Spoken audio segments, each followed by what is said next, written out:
Sarah stood in front of the old Victorian house, keys trembling slightly in her hand. The house loomed over her, its faded paint peeling in patches, windows staring blankly like vacant eyes. She knew it was silly, but she couldn't shake the feeling that the house was watching her, sizing her up. She took a deep breath, shaking off the unease.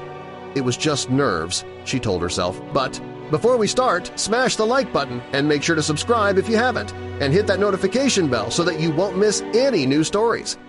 Moving into a new home always felt strange. This was a fresh start, a chance to leave behind the noise and chaos of city life. She had dreamed of a quiet place to write, to think, to breathe, and this house, nestled on the edge of town, surrounded by towering oaks and whispering pines, seemed perfect. Yet, as she stepped onto the creaking porch, a chill ran down her spine. She glanced around, suddenly feeling exposed, vulnerable. The wind rustled through the trees, whispering secrets she couldn't quite hear. "Stop it!" she muttered, shaking her head. "You're being ridiculous." She pushed the key into the lock, turned it, and stepped inside. The air was stale, heavy with the scent of dust and forgotten memories. Sunlight streamed weakly through grime-covered windows, casting strange shadows across the empty rooms. Sarah moved slowly, her footsteps echoing softly on the wooden floorboards. As she unpacked boxes and arranged furniture, the house gradually began to feel less intimidating. She filled the rooms with familiar items, favorite books, family photos, cozy blankets. Soon, the eerie silence was replaced by the comforting hum of her favorite playlist.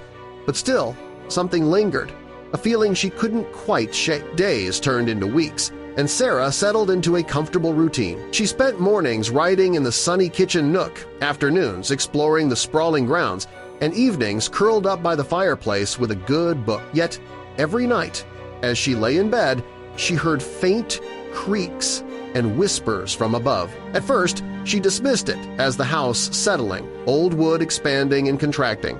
But the noises persisted, always coming from somewhere above her head. One rainy afternoon, curiosity finally got the better of her. She grabbed a flashlight and climbed the narrow staircase leading to the attic. The stairs groaned. Beneath her weight, each step louder than the last. Her heart quickened as she reached the attic door, her hand hesitating on the knob. She pushed open the door, and a rush of musty air greeted her. The attic was dark, filled with boxes, old furniture, and forgotten relics. Dust motes danced in the beam of her flashlight as she moved cautiously forward. Then she saw Ida's small, locked door tucked away in the far corner, almost hidden behind a stack of crates. Her pulse quickened. She hadn't noticed it before, and something about its hidden placement sparked her curiosity. Sarah approached slowly, kneeling down to examine the lock. It was rusted shut, clearly untouched for decades. She tugged at it, but it wouldn't budge. Determined, she stood, took a deep breath, and kicked at the door. Once. Twice. On the third kick, the lock snapped, and the door swung open with a loud creak. She gasped, stepping back in shock. Beyond the door was an entire hidden room now. More than a room, it was a fully furnished house, frozen in time. Her flashlight beam illuminated a cozy living room, complete with floral-patterned couches, a vintage coffee table, and a record player. Beyond the living room, she glimpsed a kitchen, its counters lined with antique cookware, pots and pans neatly arranged as if waiting for someone to return. Sarah stood frozen, heart pounding, unable to believe her eyes. It was as if she had stepped into another era, a snapshot of the 1950s preserved perfectly within her attic. She stepped inside cautiously, her footsteps muffled by thick, plush rugs. The air felt different here, charged with nostalgia and secrets. She moved through the room slowly, her fingers brushing over delicate porcelain figurines, lace curtains, and framed black and white photographs.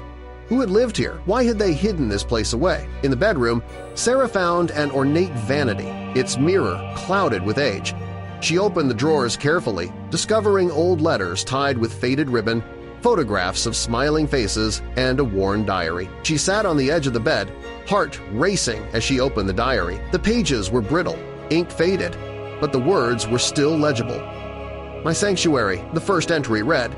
"A place to escape the expectations, the pressures. Here, I can be myself."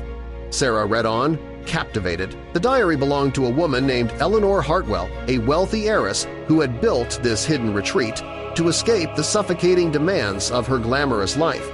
Eleanor wrote of loneliness, of longing for freedom, of dreams she could never pursue openly. As Sarah read, she felt a strange connection to Eleanor, a woman she'd never met but whose words resonated deeply within her. She understood Eleanor's desire for solitude, her yearning for a place to simply be herself. Days passed, and Sarah found herself drawn back to the hidden house again and again.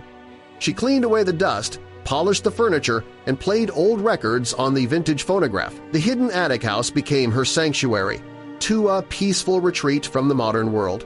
One afternoon, she invited her best friend, Rachel, to see her discovery. Rachel's eyes widened as she stepped through the hidden door, mouth agape in wonder.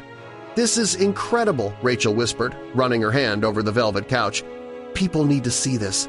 Word spread quickly through the small town. Soon, neighbors, friends, and even strangers stopped by, eager to glimpse the hidden treasure Sarah had uncovered. Local historians visited, fascinated by Eleanor's story and the perfectly preserved time capsule. Sarah found herself thrust into the spotlight, interviewed by newspapers and local TV stations.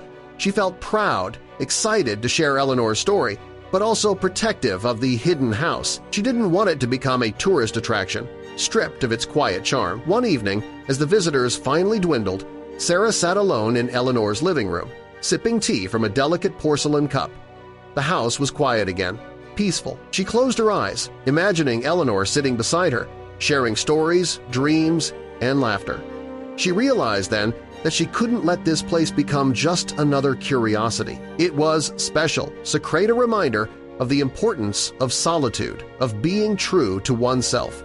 She made a decision she would preserve the hidden house exactly as Eleanor had left it, protecting its secrets and charm. Visitors could come occasionally, by invitation only, to learn Eleanor's story and appreciate the beauty of the past. Months passed, and Sarah continued to live in the main house, writing her stories, tending the garden, and retreating to the attic sanctuary whenever she needed peace. The whispers and creaks no longer frightened her. Instead, they comforted her, reminders that she wasn't alone, that Eleanor's spirit lingered, grateful to have her story finally known. One quiet evening, Sarah sat by the attic window, watching the sun set over the trees. She felt a deep sense of contentment, of belonging. She had found more than just a hidden room. She had discovered a connection, a purpose, a place where past and present intertwined. She smiled softly, whispering into the quiet air, "Thank you, Eleanor." And somewhere, deep within the walls of the hidden house, she imagined Eleanor smiling back,